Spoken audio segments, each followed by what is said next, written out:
Welcome to the Elixir podcast, where we ask people from all walks of life and from around the world what their favourite poem is and why it's important to them, why or how it speaks to their heart.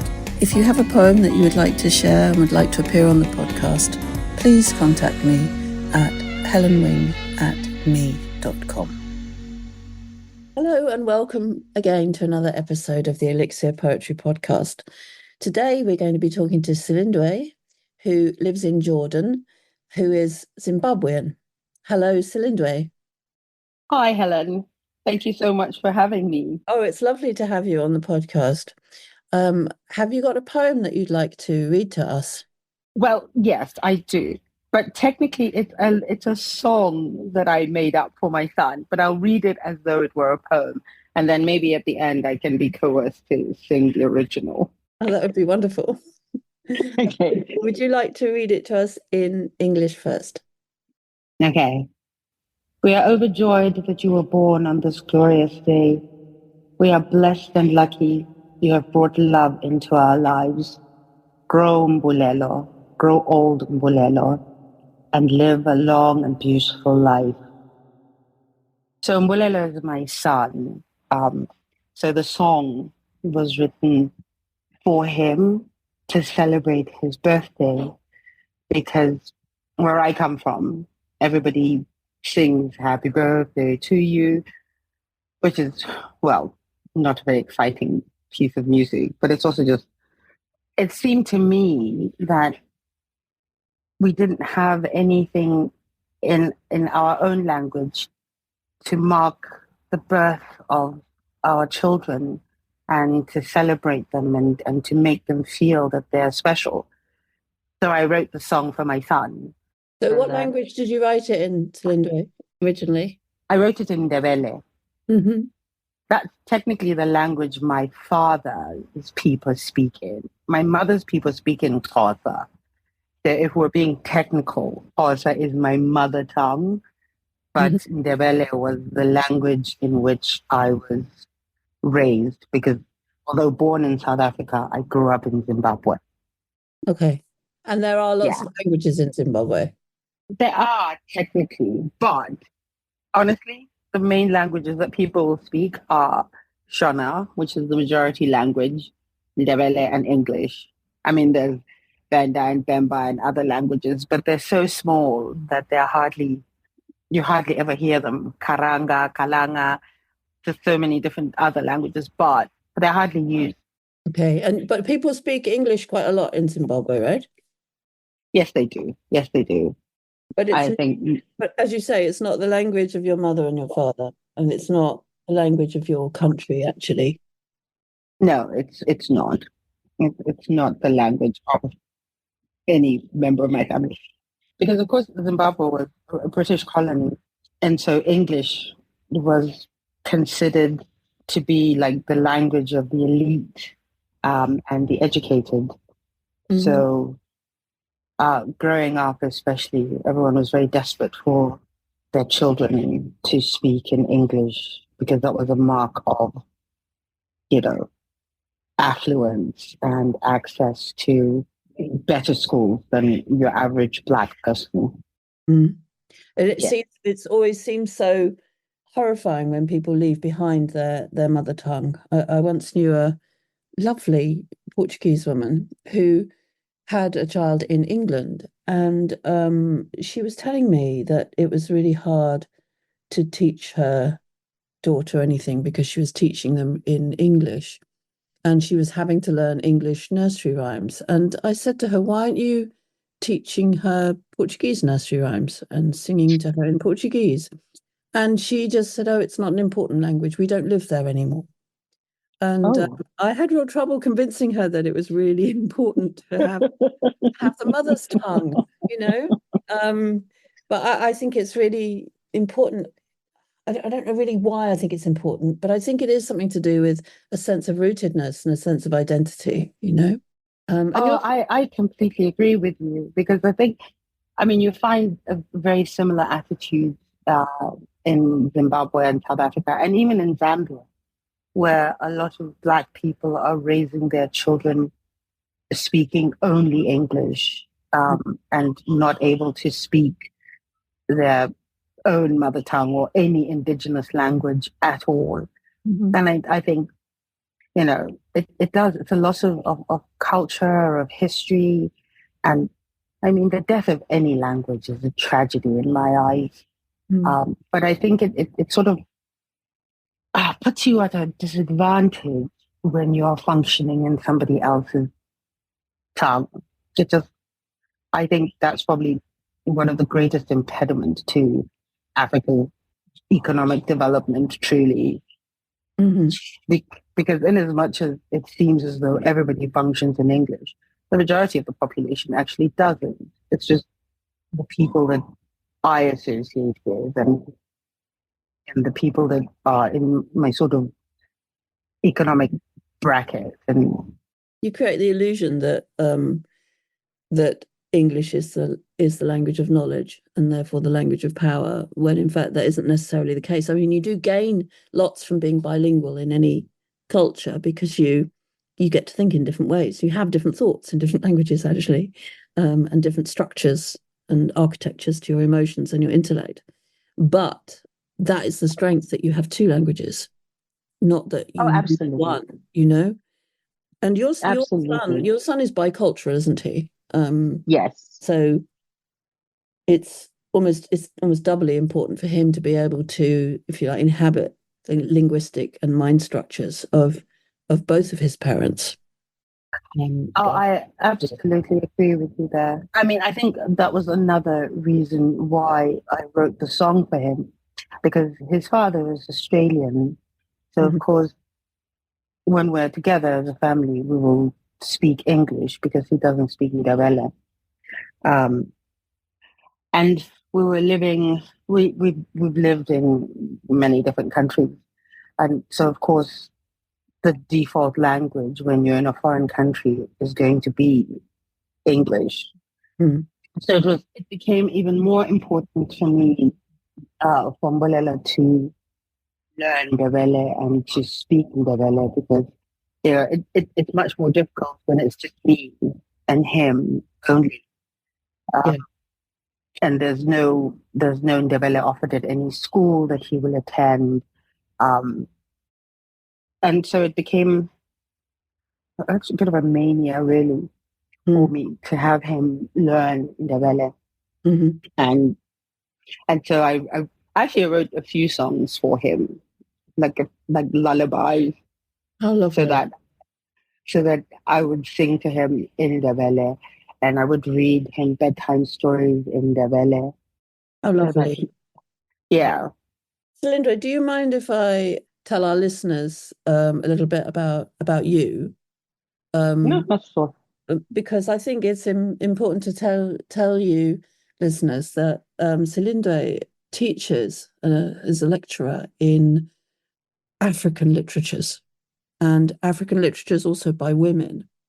And I'd really like to ask you why you chose to pursue that as your area of interest. Is it because of a need that you feel to preserve and raise up, if you like, the cultural heritage of African writers and thinkers? Most definitely. I think, when I was in high school in Form 4 O levels, what's it called now? GCSE, I think. Yeah. But it was when I was doing my O level. So I was about 16, 15, 16. And one of my teachers gave me a book, Miss Furman, that was her name. She gave me a book and she said, "Oh, I think you might enjoy this." Because I've always loved reading. And she knew that I loved reading. And she gave me a copy of Chinua Achebe's Things Fall Apart. And I was so astonished because I'd never, ever seen a book written by an African. That was the first time I saw an English novel written by an African. And when I read it, I was just blown away. Yeah. Just And things fall apart. it's such a heartrending story as well. It's such an amazing. It's devastating. It's absolutely devastating. But that was it for African writers until I got to university. And to my disappointment, the university didn't offer African literature, and it was a massive fight. And this is the University of Fort Hare, which, for your listeners, probably the University of Fort Hare is in what is in the Eastern Cape in South Africa, and it was one of the premium universities for Africans across the continent. I mean, most African leaders attended the University of Fort Hare. And so when I got literature, they didn't have African literature at all. I mean, they had smatterings of South African short stories, but that was it until, we managed to cajole the university to engage an African literature scholar. So we got Dr. Lusambe, who came, and he was incredible. And he opened up an entire world of literature that I didn't even know existed. Mm-hmm. And from that moment on, I was absolutely, that was it. That was my field. That was my area. Yeah. And I feel, I'm always astonished to see how many people don't actually know many African writers. Mm-hmm. And so I think I'm always trying to foreground African literature and bring people's awareness of African literature, so that they know not just the fact that there is African literature, but just how brilliant it is and how amazing authors are that come from Africa. But it's sadly, even in Africa, the University of Pretoria, where I taught for a while, when I first got there, they didn't have many African literature texts at all. Mm-hmm. They had Things Fall Apart, but that was because they were also teaching Conrad's Heart of Darkness. Okay. And the thinking was that Achebe wrote Things Fall Apart as a response to Heart of Darkness, but it really wasn't. It was a response to Mr. Johnson. But they only taught Things Fall Apart, as a sort of foil for Heart of Darkness, which is, it's fine, but Things Fall Apart deserves to be taught for its own sake. Yeah.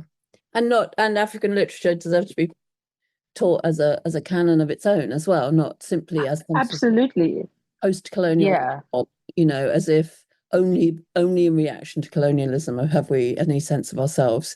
This is such a misunderstanding, really, of other cultures, that self-reflect on themselves. And of course, they internalize the structures of oppression, but at the same time, that doesn't mean that they don't also have, and more importantly, have the context and textures of their own indigenous identities, And Things Fall Apart it definitely speaks to that, because, the way that Achebe writes it's not just a tragic, really tragic, miserable story that will make you cry without a doubt, but he does it also to capture the history of his people, to capture their cultural practices, which of course have since fallen away, their religious beliefs set in pre-Christian Nigeria. So the gods they worship and the modes of worship are completely different to what Christianity then introduces alongside of colonialism. And it's that sort of awareness of the existence of a culture and a history and modes of practice and function that predate colonialism, that I think many people, including Africans, are sort of ignorant of or have been erased by colonialism and the introduction of Christianity and, the vilifying of people's traditions and practices and languages. I mean, the whole idea of a Christian name, where if you have an indigenous name, you also have to have a Christian name, Yeah. because your name is a heathen name. Yes, it's just terrible. I mean, my grandfather, his name was Mbuso Sibanda, but in order to be able to function in colonial Rhodesia, he had to uh, assume an English name, and he ended up with Jack. Mm. Like, what the hell kind of name is Jack? I mean, Mbuso means like, to rule. To be named Jack, I was like, okay, Jack. Yeah, and it's so distanced from who you are. So, Moving back to your son for a moment. I do see I don't know if it's true in all areas, but there's been such a groundswell of strength in oral culture, by which I mean music and also spoken word poetry and rap. And I saw with your son that he listened to and really liked rap singers who were singing in Ndebele. And I also had a Malawian student who um, has become a spoken word artist back in Malawi as a result of learning to write rap poetry in English, actually. So I wonder whether you're seeing any of that in Zimbabwe now, a sort of reevaluation and a move to preserve languages through modern approaches to spoken word poetry. Do you see any of that going on? Because I thought there was a really good thing for Mbulelo to have other youngsters, other youth doing that, rather than simply saying, my mum's making me learn this language and I don't even live there anymore. It seemed like a really good way of keeping his interest in language alive. Have you come across that at all recently? um, no, I haven't actually been back to Zimbabwe for 2 years now, because when my dad passed away in 2022, my mum moved to South Africa. All right. So now when we go and see her, we see her in South Africa. But, you know, the Shonas in Zimbabwe, especially the Shonas, because they're really very good at preserving their language and their culture. They've done a lot in terms of music and writing to preserve their language. And the same is true in South Africa. And I think South African music, or like, the youth, like rap and well, in South Africa they call it different things. There's Amapiano now. And they use a lot of indigenous language in that music. Mm. And even if people are not necessarily learning to speak the language entirely, but you can see that just from singing along, they are picking up on it. And this is true. Even we went to a concert over the December break with Mbulelo and his cousins and my brother and his wife. And it was this DJ called Zakes Bantwini. And he uses a lot of Zulu in his music. And he's got such a humongous following. And it's a following, around sort of late teen, 20s and onwards. But you suddenly have this interesting phenomenon in South Africa of largely white young crowds all singing along to his music in Zulu, which you would not have seen 20 years ago, 15 years ago. That is amazing. That sense of diversity, but with pride in your belonging, to different linguistic groups. I think that's incredible. Yeah, I think it's also incredible the way that, especially music, is able to sort of bridge those linguistic and racial groups, because I mean South Africa is still very racially divided. despite apartheid and ending Hmm. um, officially with the 94 elections. But there was still a very clear racial divide. So it was very encouraging to see music sort of bridging that gap, and people of different cultures and different races all finding commonality around music, and especially African music or music by a black DJ, Yeah.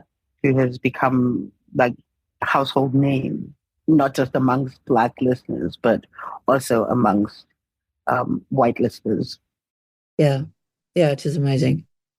I would like to ask you, just for our listeners' sake, if you have one book written by an African that you think if people want to start reading African literature, what should they be reading, apart from Chinua Achebe, which I think is on the school syllabus now in Oh, Britain? is it? Certainly I know lots and lots of people who've read that book. But is there one that you've always thought has been overlooked and that people don't know about, especially in Europe? Oh, I would say Kwei, Armah's The Beautiful Ones Are Not Yet Born, Okay, or any of Sembeni Osman's short stories. that's lovely. I will, for our listeners, I will post links to those books on my website at helenwing.com, where you can also read Silindiwe's song. Silindiwe, it is lovely to talk to you, and I would really love it if you could read your poem again in English and then read it to us in Ndebele, or sing it in Ndebele if you would like. That would be really lovely. Okay. All right. I'll read it in English and then I will attempt to sing it in Ndebele. You'll all have to bear with my croaky voice. We are overjoyed that you were born on this glorious day. We are blessed and lucky. You have brought love into our lives. Grow, Mbulelo. Grow old, Mbulelo. And have a long and beautiful life. It's so beautiful. And I think what's so striking about you choosing this poem and this song is that this song shows that you're truly gifting your son a language. And I think that is so moving and wonderful. So could you now sing it to us, please? Okay. I was going to, but in response to me gifting him a language, I think I have been quite draconic about that being the only song sung for people's birthdays. And I think they all sing and they're like, oh God, here she comes again with her song. Oh no.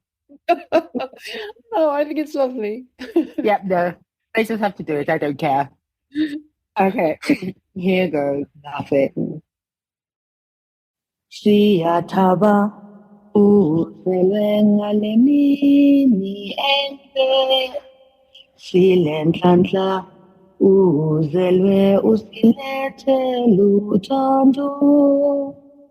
Phula Mbulelo, uphuke Mbulelo, ube lempilo enhle ende. Oh, that's just wonderful. That's it. Thank you so much, Silindiwe.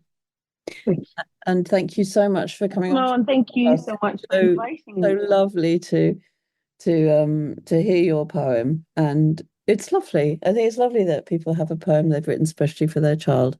I have to say that the only time I saw my mother ever cry was when I was really young. I must have been about 15. I wrote her a poem and I left it on her dressing table. And it was all about her being a star. I mean, it was a really simple, childish poem. I was very shy of it. And but I went in when she'd read it and she was crying. It was so sweet. I mean, she might have been Oh, crying yeah. about how bad it was, you know. But I took it I to mean that get she was it. crying that her daughter had written her a poem. And I think it's lovely that people write each others' poems. So Oh, I think so too. I'm sure your mother was absolutely delighted by it. There is something very special about somebody writing something just for you, I think. Yeah, yeah, yeah. Well, thank you very Yeah. much for coming on to our podcast. Oh, And thank you so much for having me. I really enjoyed this. It's been absolutely wonderful. Thank you. thank you. If you're a regular listener and are enjoying the podcast, it would mean the world to me if you could hit the follow button on your podcast app. And if you have a moment, leave a review and a 5-star rating. Remember, you can find the poems that feature in each episode on my website, helenwing.com. If you'd like to support the production costs of our Elixir Poetry podcast, please feel free to buy me a coffee. Thanks for listening.